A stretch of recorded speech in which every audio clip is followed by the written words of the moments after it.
Hello and welcome along to Mondo Chalavec Movies. My name is John and this video is going to be my complete collection part 10.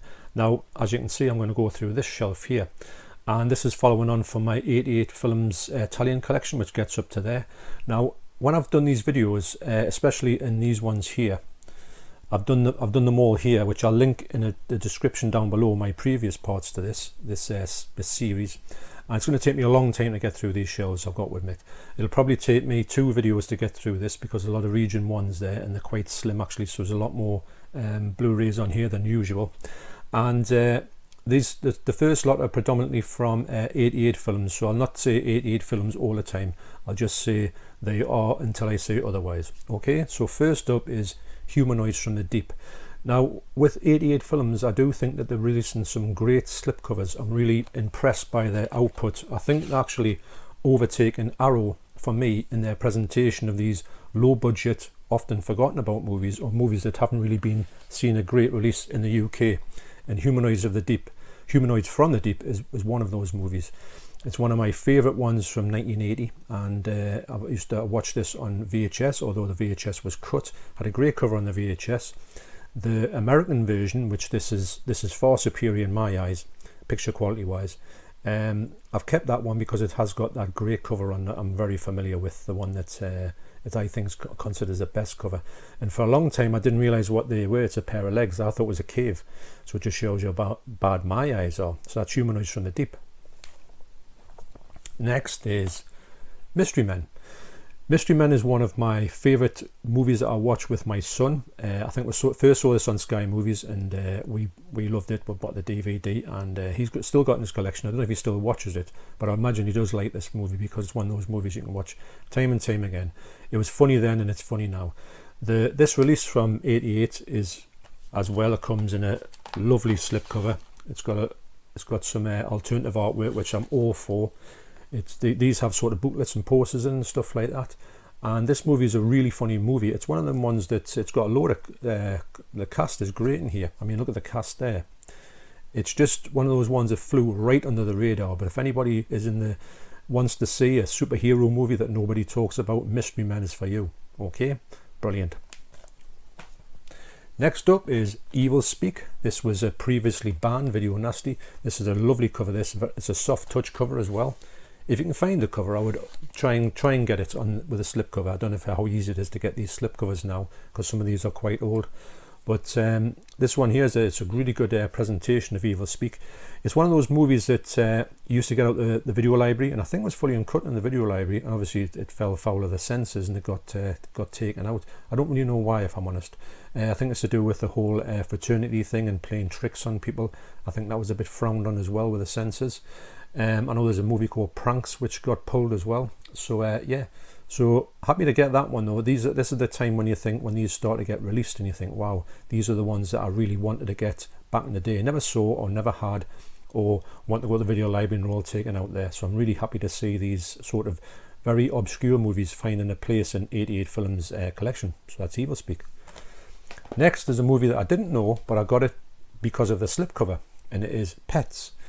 Now this movie here, it's got a brilliant cover, it's got a brilliant setup, and I think to me it looks very much like a Vinegar Syndrome release. That's why I got it, because I really do want to get a Vinegar Syndrome release. They're very expensive, probably a bit too expensive, but I just think they look that good.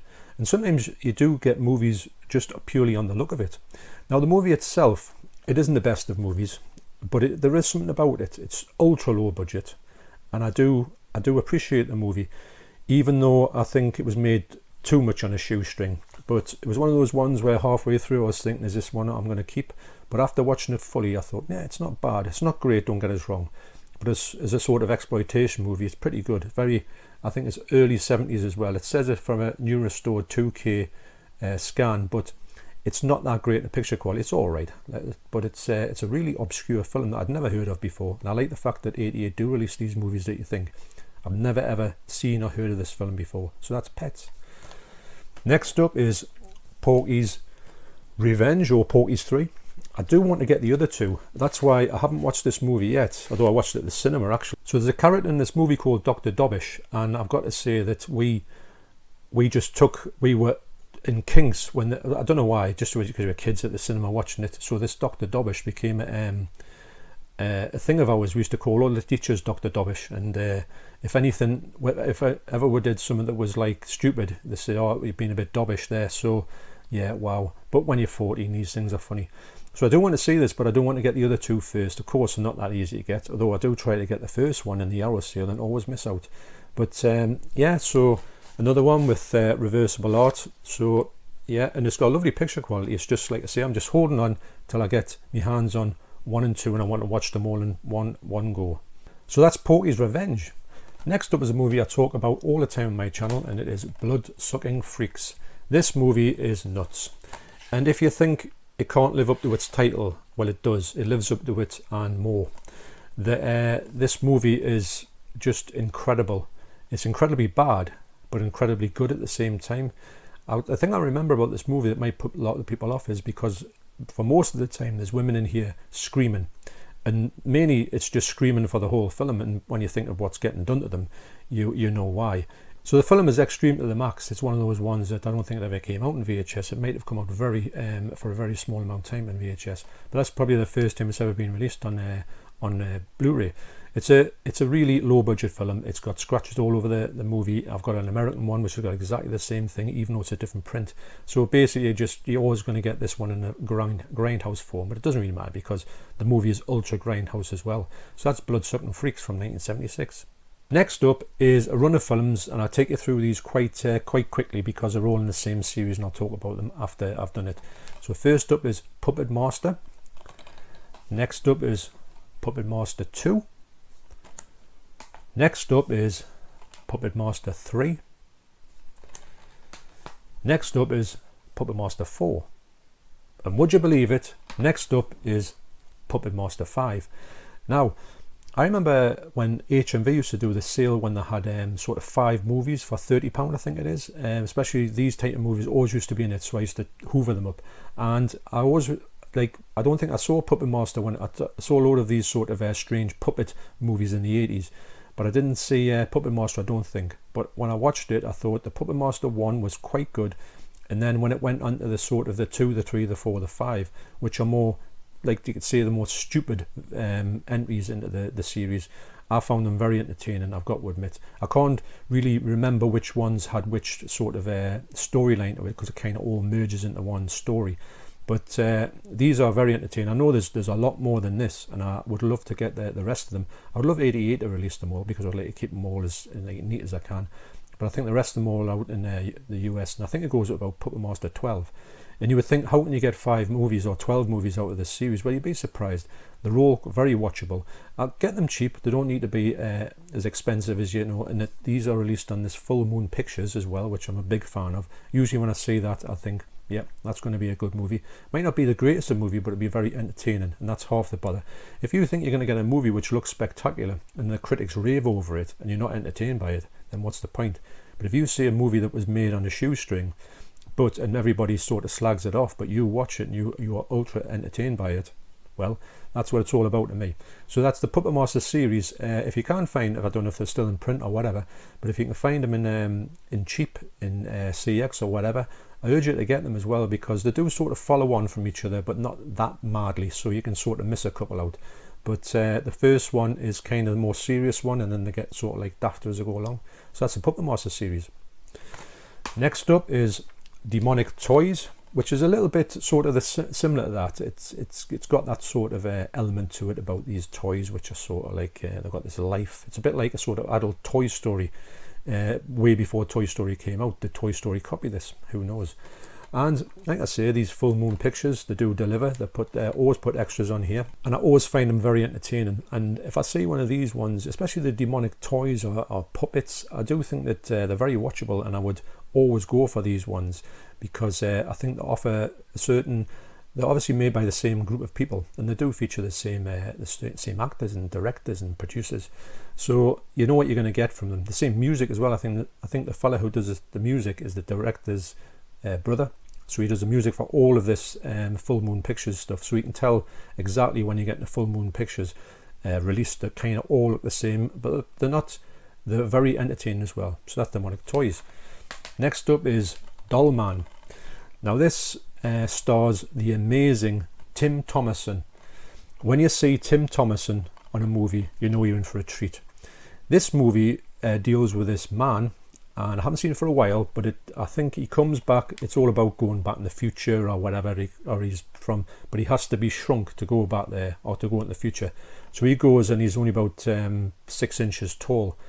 So he has to do the full movie and fights all these people as a sort of little action man. It's ridiculous, but very entertaining. And this one is quite gory as well. It's one of the ones that you think, most of these are quite slapstick and laughable. They don't have much serious sort of like nastiness to it. But this is quite, it's got some quite graphic stuff in it as well. Very entertaining. Tim Thomerson is so funny in his movies. When I see, he's another one, when you see his name, especially in conjunction with Full Moon Pictures, you think, right, that's a day one purchase for me. So that's Doll Man. Next one is Castle Freak. It's another one that I saw and I thought, well, is it going to be any good? Because, you know, you can maybe have a bit too many of these, and they've got to put out some turkeys in the hole when they release these things. But no, this is an absolutely brilliant film as well. It does feature another person who turns up in a lot of the Full Moon Pictures movies, and it is Jeffrey Combs. Now, as you know, he's from Reanimator, and he's absolutely brilliant in everything he does. I rate him very highly as a sort of horror star, and he fits in this movie perfectly.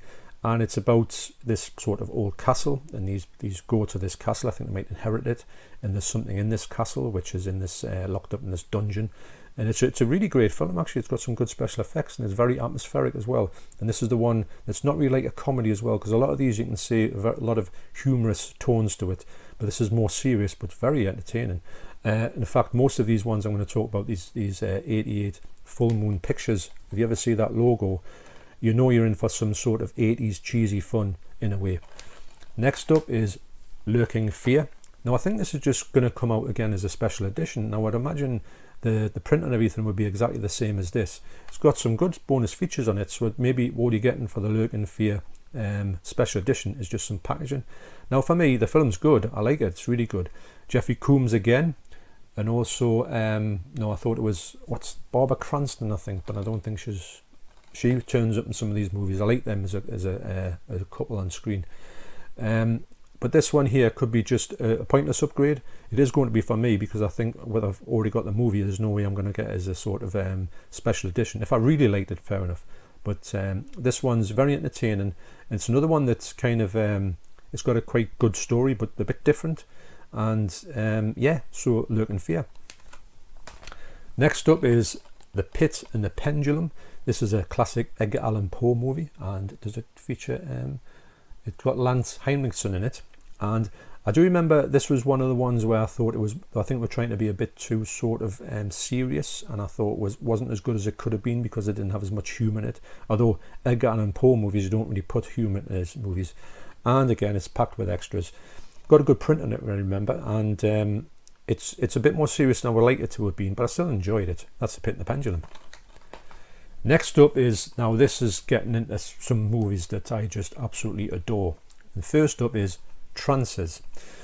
Now, where do I start? Trances stars Tim Thomerson and also Helen Hunt, who's a big movie star.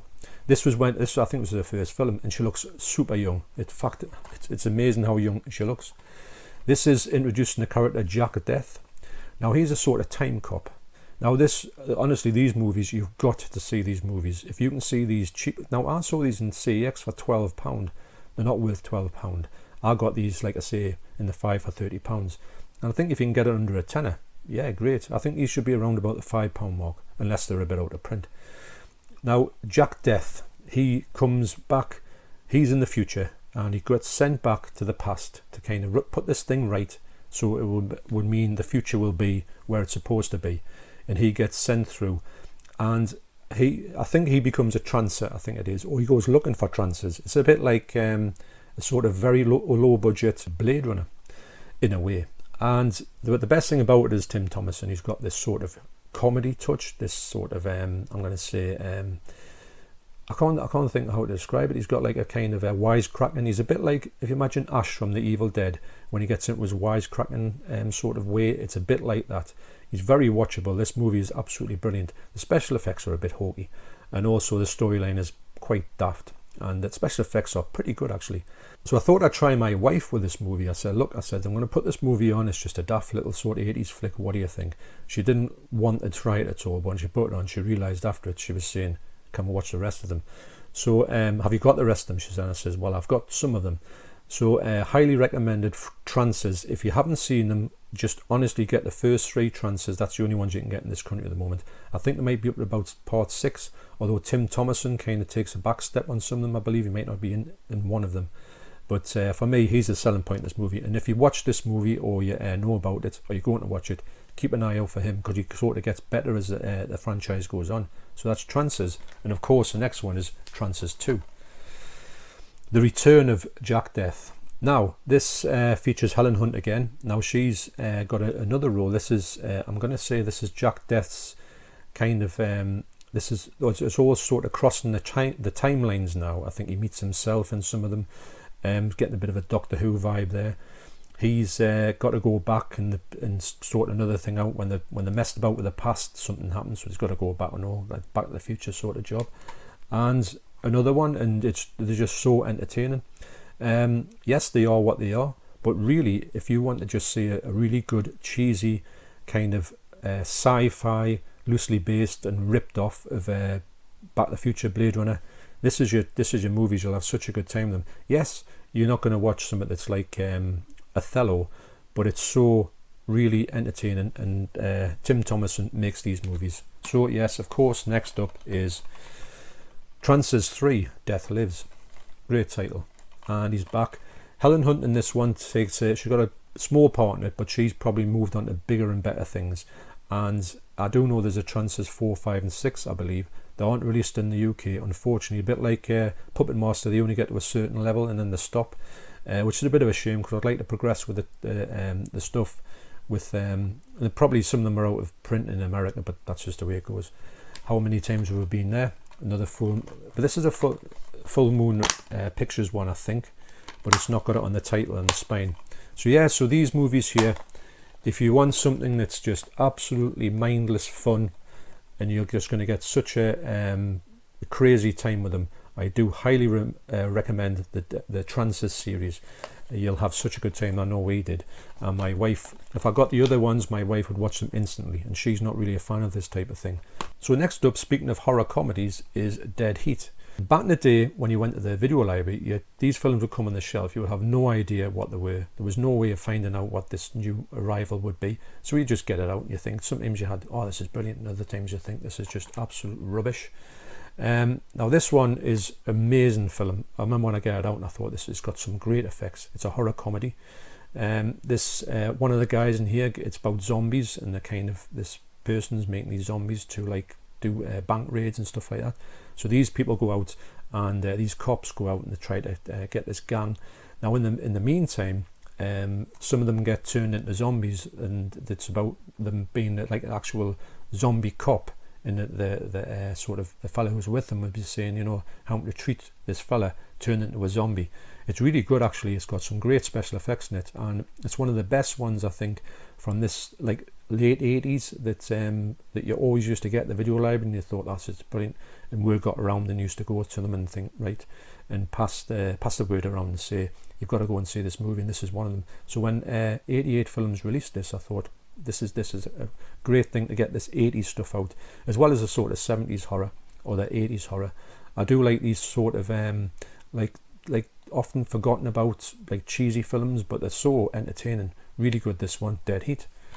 Next up is a one I had never heard of, and it's called The Suckling. I think I got this because it was one of the ones where I needed a title to go into this, you know, these 5 for £30, and I've never known a film so low budget in all my life. When I first put it on, you could tell immediately this movie must have been filmed on an ultra shoestring, and I mean ultra shoestring. But that's what I like about this movie. I can honestly say that this movie must have been shot in I'm going to say a room, and I think the special effect, they've dressed the room and just getting a load of old curtains and throwing them all over the place to make this room look like whatever it is. I don't know how to describe it. The suckling character in here is actually quite good, and it's like I say, I think it's only filmed in one. I can only remember one scene in one room, the action taking place in one room. It's utter garbage, but in a good way.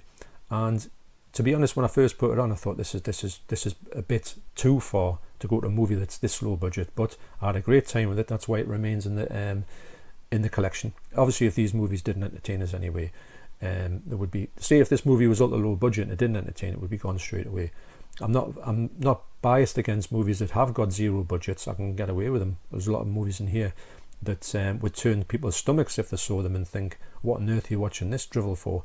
But if it's entertaining, then it's a good movie to me. So that's a suckling. Next up is a trauma film called Romeo and Juliet. Yes. So this is a kind of play on Romeo and Juliet, and I don't remember too much about it. I haven't watched this version, but I did have it on DVD, and I do remember it being quite gruesome, quite explicit as well. Trauma don't seem to have a filter when they put movies out. It's one of those ones where you get kind of throwback to sort of movies that were gone and they would be super frowned on these days. I think Trauma don't care if they see a movie and it's got like really bad taste in it, or it's got some kind of things that would like upset a lot of people. They just put them out. They have got no the problems about doing that, and that's what I like about it. Like I say, this movie's got some quite graphic stuff in it, but it's a one that I do need to see. It's one of the later ones that I haven't got round to. And but I must admit, with the 88 films, I seem to watch them a lot quicker than I watch most other ones. I don't leave them on the shelf for too long because I always find I have a great time. Obviously, I watched this before, but I checked it out and it looks pretty good as well. 88 do a great job of these sort of trauma / full moon productions, movies. I have a great time with them. So that's Romeo and Juliet. Great title though. So next up on this part is Bloody Birthday. This is another one that was always on the video shelves, and you used to get them out, and I watched this one quite a few times actually, I must admit, but I've forgotten all what it was. You know, it's one of the ones where you think, oh yes, I used to watch this all the time, and then you go to put it on, you can't remember anything about it, probably don't age. And I had a great time with it. It's not everyone's favourite movie actually. We know these ones that come out with birthdays and Halloweens and all that, it's not often talked about. It is what it is a slasher movie, but I do think that it's got a little bit of a twist on that, and it's a lot better than what you would think. I don't want to give too much away from it because you would kind of give out massive spoilers to do with the plot, but yeah, it's not too bad as well, and if you can find it cheap, why not? Okay, so that's the end of this part. I'll be filming the next part straight away, so I've got a couple of these to put out. I'll try and crack on with this shelf, this section, and try and finish off that. Like I say, this is going to be a long haul for people who want to look at the whole collection. I could do it a lot quicker. I could literally just put them up and just go this one, this one, this one. I do like to talk a little bit about these movies, and sometimes when I'm picking them off the shelves, I think to myself, like so this one, I think, right, that although I have watched this one quite recently, but Romeo and Juliet, I think, right, that needs to be put up a bit higher up on the list. But well, I suppose when you get like movies in all the time, the kind of list goes all over the place, and it just, at the end of the day, I think when you're in the mood for something, that's when the movie there's nothing worse when you go to the shelf and say, oh, I must watch Romeo and Juliet, and you don't watch it at the right time. You think, it's just a bit of a slog. So I like to see movies when I'm kind of in the vibe for it. Okay, so that's enough of me.